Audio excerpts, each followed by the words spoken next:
If you blinked, more than likely you missed what happened to silver earlier in the day. It fell below $26 an ounce. But it's what happened after that that has me really perplexed. We'll talk about it as we explore.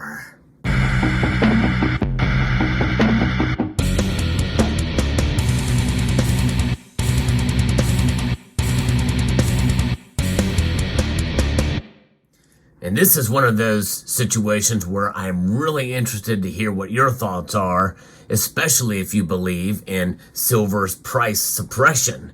Because what happened earlier today was a massive crash in the silver's price. And we're going to talk about what happened. It fell to just under $26 an ounce earlier in the day.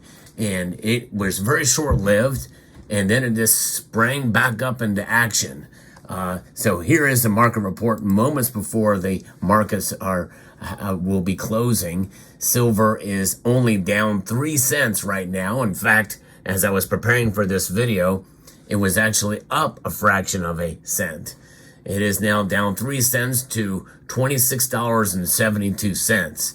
Fairly resilient silver is, but nonetheless, we can expect a lot of volatility in the silver market. And it probably is going to happen trading in a range of that $4 is what I'm predicting for the summer. In other words, anywhere between $24 and $28 is what I think we're going to see through the summer. And expect wild movements in the silver price, even within a single day. And that's exactly what happened here. Now, gold as well suffered a little bit, but not nearly as much as gold did earlier in the day. It is down $16.50. The other metals, not much movement at all. In fact, platinum is flatlined and palladium is down $14. It is practically on parity with $1 worth of difference between the two metals right now in the ask price. In fact, platinum is higher in the bid price than palladium by far. It just goes to show you the spread and how much more volatile palladium is than platinum. But silver is the metal we're talking about right now. It's amazing that it fell below the support, which I think most of us would agree is around that $26 price. But that $26 price is something that is very fluid. I think as the summer goes on, especially after what the Federal Reserve is now saying, that we're likely going to have inflation for longer than we think. In fact, Federal Reserve Chair Jerome Powell underlined that further progress on inflation is not assured. And let that sink in. You know, when you think about progress on inflation, usually you would think that would mean that inflation would increase.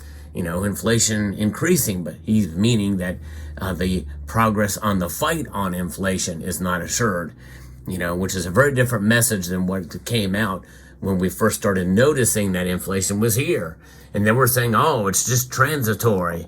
Well, this is the longest transit of inflation that I've ever seen in my entire lifetime. Although we did have inflation that was pretty entrenched and worse according to, quote, official numbers. But I think this is just as bad, if not worse, because they're measuring it in a different way these days. And but it's hanging around. We're coming up on about 2 years now of inflation. And we knew that once they get to a certain level, it would be difficult to really rein it in to the 2% objective. And the central bank will not ease its policy until officials have greater confidence that inflation was moving sustainably down to its 2% objective.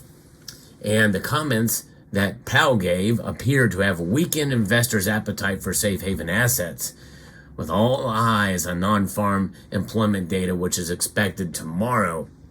And that's going to be another indicator that very well could put pressure on gold and silver. So I think we're going to see some resilience in the precious metals market compared to their improvement in price since the beginning of March.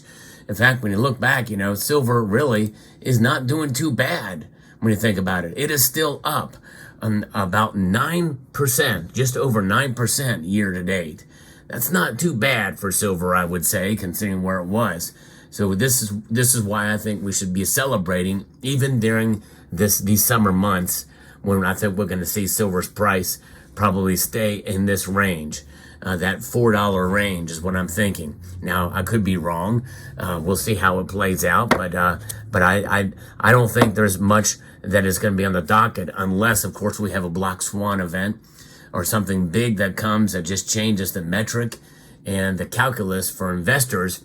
Then I think we're going to continue to see silver kind of just hover in this area. In other words, it's going to be somewhat boring. But day-to-day moves, especially like what we saw today, were fairly exciting. I got the email blast from a lot of bullion dealers saying, hey, this is the time to buy in a big dip like this. And it certainly was. I did not pull that trigger. Sometimes, even when there's dips, you got to rein in your spending and realize that, you know what, look at the bigger picture here. And, but, you know, if you had that ability to take advantage of the dip, you know, go for it. But everybody's situation is different in that regard. But it was a massive drop. But what was even more interesting is because if you look at a chart of silver over the course of the past 24 hours, it had been trending its way down and then a pretty big drop from about $26.30.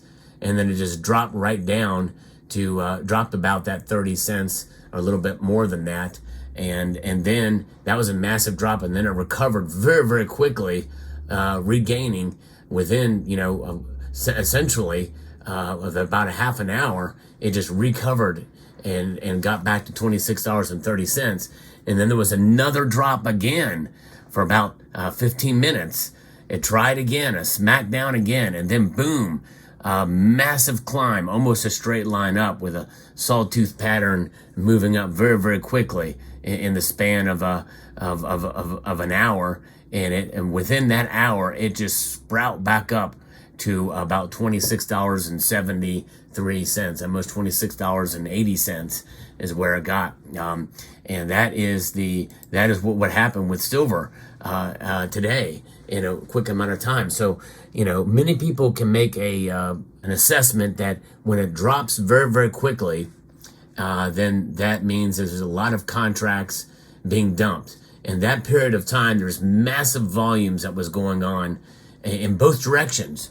And that massive volume picking up there, what is that? Because when it drops tremendously in a short amount of time, high frequency trades, people blame that on price suppression. But what we saw today was exactly the opposite.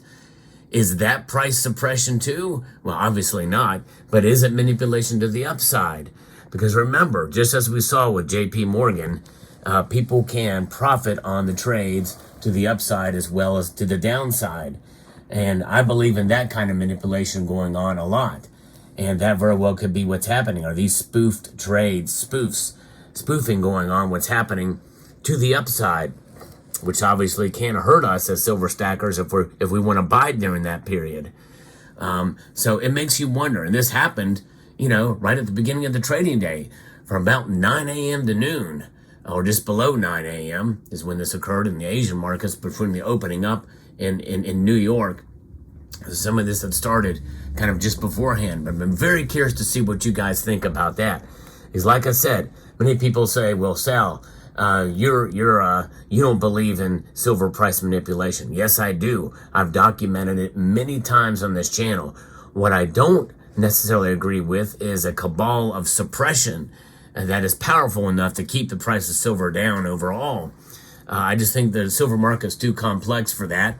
And I know you can track many different entities and different commodities and over the course of time that have not done as well. But a lot of people are taking into account the highs that silver was in 1980. They're using that or in 2011 as benchmarks. But those are the exceptions rather than the rule for silver's price. And that's why I believe that through the course of time, silver will protect you from inflation, but you have to give it time, patience, and discipline when stacking the metal.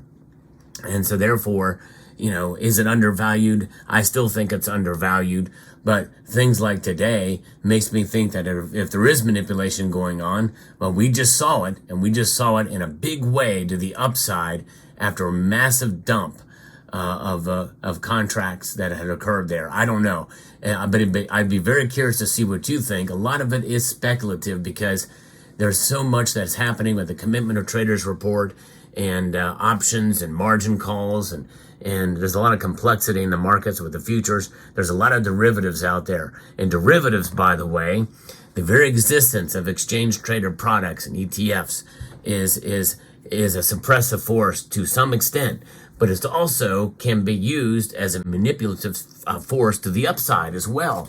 We saw that with Bitcoin, which, by the way, Bitcoin's price has recently gone back below its immediate opening of the ETF there, the Bitcoin ETF. So keep that in mind. It's very interesting, and it'll be fascinating to see how things play out from here on out. But an unusual day in the silver market for sure. But it should not change our focus and our calculus on silver. It's just interesting to analyze and talk about. Let me know what your thoughts are in the comment section down below. Hope you found this video informative, insightful, and educational. I would like to extend a multitude of gratitude to each and every one of you for taking the time to watch this video, and to encourage you to please rate, share, comment, and yes, you guess it, I'm going to ask you, if you haven't done so already, to subscribe.